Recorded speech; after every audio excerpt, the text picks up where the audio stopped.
सजना।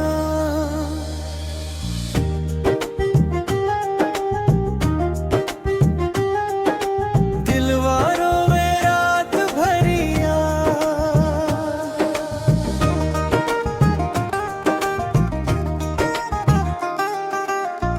जब से तू दूर भइलू ए जानी दिया, हमसे रूठ गई। हंसी खुशी सब छूट गई, दिलवा अकेले टूट गई। चांद के रोशनी फीकी लागे, तारों ना चमके रात में।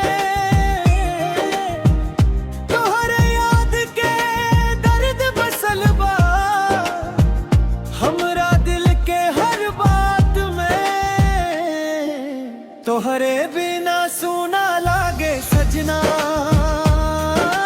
था कहीं दिल के कहानी।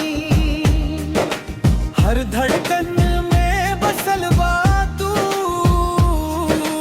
तू ही हमर जिंदगानी। तोहरे बिना मन ना लागे, अखियां रोवे दिन रात। लौट के आ जाए जानू, तेरे बिना सोना बासा।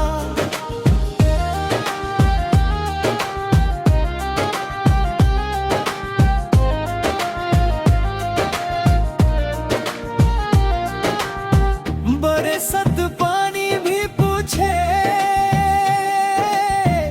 काहे अखियां नम बा। दिलवा के हर कोना में बस तोहरे गम बा। मोबाइलवा में फोटो देखी, तू ही न कदिन ना डाले।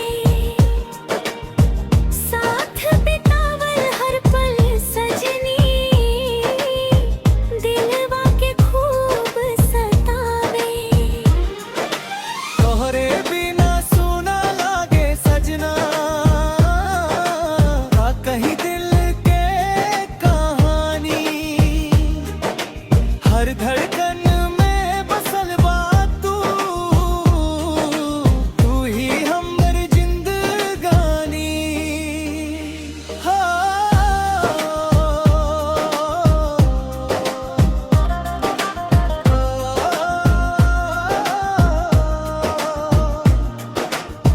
प्यार अगर सच्चा होखे, कभी ना दूर जला। टूटल दिल के दर्द सजनी, आंसू बन के निकला। रहिया में अखियां बिछवनी,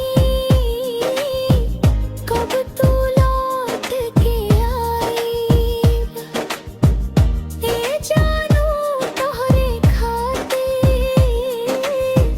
हर जन्म के इंसारती। रात भर सुनी लागे, जब